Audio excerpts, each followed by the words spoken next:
नमस्कार, स्वागत है आपका स्वतंत्र समय न्यूज़ में। मैं हूं अर्शद खान और आप देख रहे हैं हमारा खास कार्यक्रम आज का मुद्दा। जय शहर की आबोहवा लगातार बिगड़ती जा रही है। एक सर्वे के मुताबिक MR10 पर स्थित कुम्हेड़ी क्षेत्र में लगातार आबोहवा बिगड़ रही है। प्रदूषण का स्तर यहाँ तक पहुँच गया है कि हम दिल्ली के नज़दीक आ गए हैं। इसी विषय पर हमारे साथ चर्चा करने के लिए मौजूद हैं वरिष्ठ पत्रकार राजेश राठौर जी। हम उनसे जानते हैं कि किस तरह प्रदूषण फैल रहा है और मध्य प्रदेश सरकार के साथ साथ इंदौर नगर निगम और प्रदूषण विभाग क्या कर रहा है। सर, बहुत स्वागत है आपका। एक बहुत बड़ा मुद्दा है ये, और मुद्दा ये है सीधे सीधे लोगों की जान से जुड़ा हुआ मुद्दा है। जिस तरह इस वक्त दिल्ली के हालात हैं, तकरीबन इंदौर के कुम्हेड़ी के भी हालात ऐसे ही हो चले। बिल्कुल, ये खतरा कई दिनों से दिख रहा था और लगातार पिछले 2-3 सालों में इंदौर का जो है प्रदूषण का जो स्तर है वो लगातार ख़राब होता जा रहा है।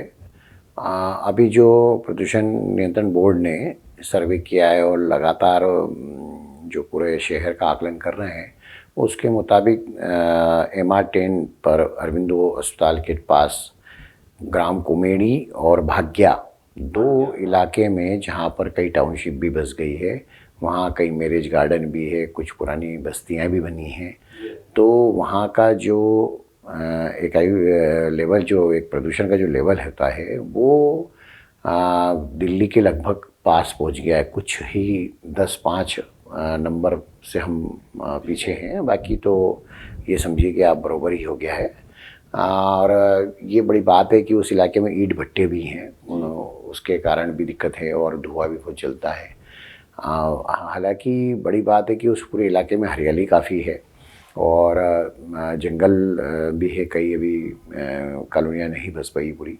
तो मेरा ऐसा मानना है कि जब इतनी हालत है, जब वो पूरा घनी बसाहट नहीं हुई है तब ये हालत है, तो फिर आगे जाके क्या होगा। और ये जो शहर की एक सीमा से, मतलब जो शहर का ही एक हिस्सा है, नगर निगम की वार्ड सीमा में अब वो इलाका आता है, वहाँ पर यदि ये हालत है तो शहर की हालत तो सोचने लायक है। जी, ये तो भी एक क्षेत्र का सर्वे हुआ है और प्रदूषण विभाग ने सर्वे निकाला है और कुछ प्राइवेट एजेंसी ने सर्वे निकाला है। 410 ml और दिल्ली में 450, यानी ये खतरे के निशान के बिल्कुल नजदीक है। आपने एक बहुत अच्छी बात की कि ये शहर के बाहरी क्षेत्र की बात है। यदि हम मध्य क्षेत्र की बात करें, जहाँ हजारों वाहन रोज निकलते हैं सड़कों पर, यहाँ पर हरियाली नहीं है, तो वहाँ पर क्या हाल होगा? यहाँ सर्वे निकलेगा तो क्या स्थिति होगी? बेसिकली जो प्रदूषण का जो मामला है वो 2-3 बातों पर निर्भर करता है। नंबर 1 तो ये कि इंदौर में जो जितनी गाड़ियां हैं वो प्रदूषण विभाग या RTO से जो है जांच होना चाहिए, वो नहीं होती है। RTO ऑफिस तो सिर्फ वसूली करने या रिश्वत के काम करने के अलावा कोई काम करता नहीं। कि RTO का अमला सड़क पर महीनों में दिखता है। तो जो बाकी देश के बड़े शहरों में हर गाड़ी को प्रदूषण वाला एक सर्टिफिकेट मिलता है, वो काम भी इंदौर में नहीं होता है। दूसरा ये कि आपका शहर में गाड़ियां लगातार बढ़ती जा रही है। और तीसरा ये है कि जो कचरा जलने की घटनाएं हैं, हालांकि उसमें नगर निगम ने काफ़ी कार्रवाई की है, लेकिन वो भी कहीं ना कहीं जलता रहता है। तो इन सब बातों पे प्रदूषण विभाग, नगर निगम, और वही बात फिर मैं कहूँगा कि सारे डिपार्टमेंट के बीच में तालमेल नहीं है। इंदौर के किसी भी कोई भी 2 विभाग भी ऐसे नहीं है जिनका आप नाम बता सकते हैं जिनके बीच में कोई तालमेल है किसी भी काम को लेकर, किसी भी प्लानिंग को लेकर, या जो फैसले लिए जाते हैं, बड़े बड़े दावे किए जाते हैं अफसरों की मीटिंग में, मंत्री मुख्यमंत्रियों की मीटिंग में।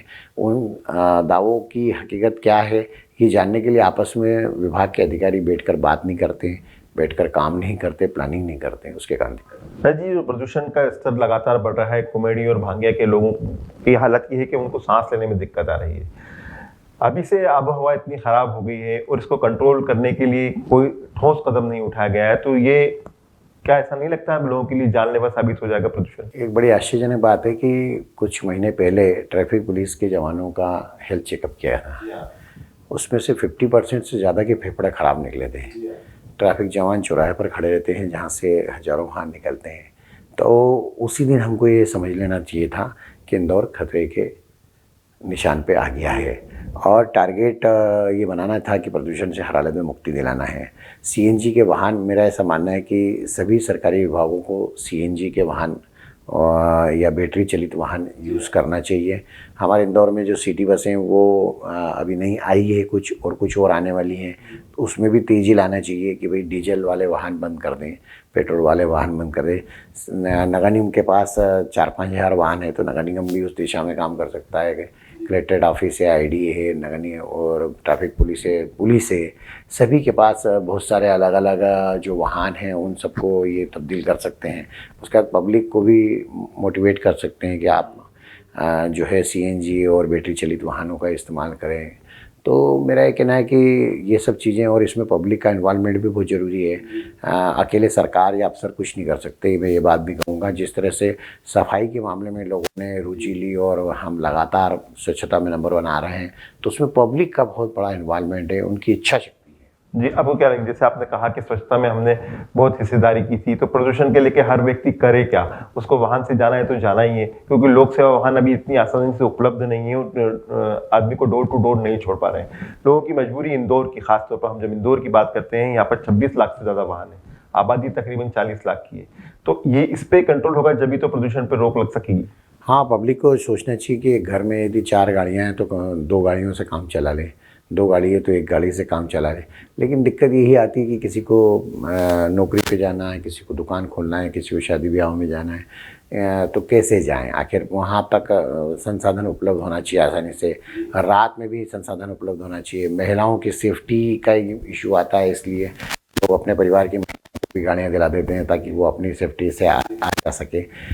इसमें समग्र करने की ज़रूरत है, लेकिन दुर्भाग्य है कि इंदौर के अफसर जो है सिर्फ करते हैं, जनप्रतिनिधि सिर्फ उन पर अपनी गर्दन हिलाने का काम करते हैं, और प्रदूषण बोर्ड जो है वो भी इस काम में लगा रहता है कि उसको किस इंडस्ट्री को गलत एनओसी देना है और पैसे लेन देन करना है। शहर के आसपास जो इंडस्ट्रियाँ हैं, शहर में भी जैसे सांवे रोड एरिया है, पोलो ग्राउंड एरिया है, चितावत के आसपास दाल मिलें हैं, और धार रोड पर लकड़ी पीठे हैं, तो वहाँ भी लकड़ियाँ चीरते हैं, तो उसका भी वो होता है। तो मेरा ये कहना है कि कुल मिला के जब तक सभी दूर कार्रवाई एक साथ नहीं होगी, और मैं तो ये मानता हूँ कि इन अफसरों और जनप्रतिनिधियों की लापरवाही के कारण इंदौर के नज़दीक ही नहीं आएगा, बल्कि दिल्ली से भी आगे जाएगा प्रदूषण के मामले में, क्योंकि अभी जितने प्रयास हो रहे हैं वो बहुत ही कमज़ोर हैं और बमुश्किल 5%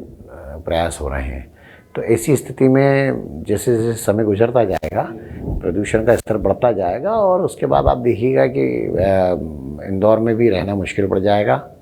पर जी, नेताओं द्वारा 1 लाख पौधे रोपे गए, करोड़ों पौधे लगा दिए गए मध्य प्रदेश में आबोहवा को ठीक करने के लिए। ग्रीन डी लगाना चाहिए, नगर निगम ने तय कर दिया कि आपको प्लांट लगाना ही लगाना है, नगर निगम तय कर दिया कि आपको वाटर हार्वेस्टिंग करना ही करना है। इसके बावजूद भी यदि ये स्थिति है तो आने वाले वक्त में हम क्या समझें, क्योंकि अब ये जो बीमारी है धीरे धीरे बढ़ती है, अस्थमा तक के पहुंच जाती है और जानलेवा साबित हो जाती है। पौधे लगाने का सच तो बड़ा कड़वा है। सब जानते हैं कि जितने पौधे लगाने के दावे किए जाते हैं उतने पौधे वास्तव में लगते नहीं हैं, और जितने भी पौधे लगते हैं मान लीजिए, तो उन पौधों का रखरखाव अगले 3 साल तक करना होता है। अभी हम कई दिनों से अखबारों में खबरें पढ़ रहे हैं कि जहाँ पौधे लगाए थे वो सूख गए। तो ये तो बहुत गंभीर लापरवाही है, और सिवाय दिखावे के अलावा या राजनीतिक नौटंकियों के अलावा कुछ नहीं है। और शहर में जो नीम के बगीचे हैं उनमें घने जंगल लगाया जाना चाहिए, उनमें ज़्यादा से ज़्यादा पौधे लगाए जा सकते हैं।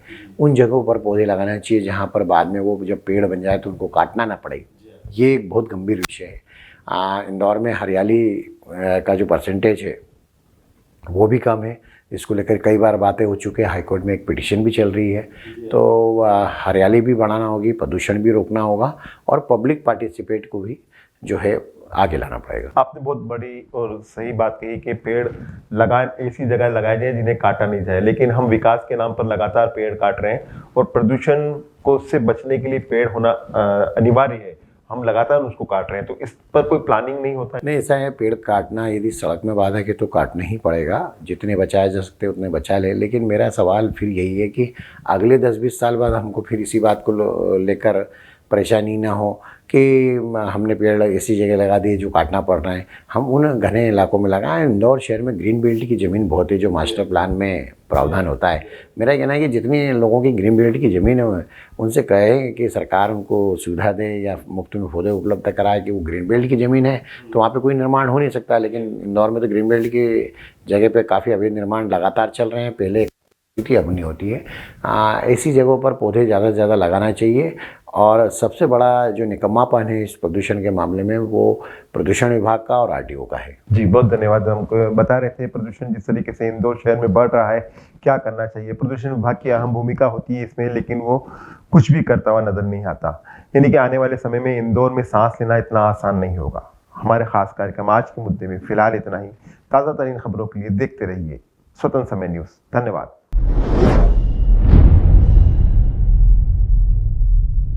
प्योर श्योर दूध और घी, माँ के प्यार सा, मिलावट से दूर, भरोसे से भरपूर, प्योर भी श्योर भी।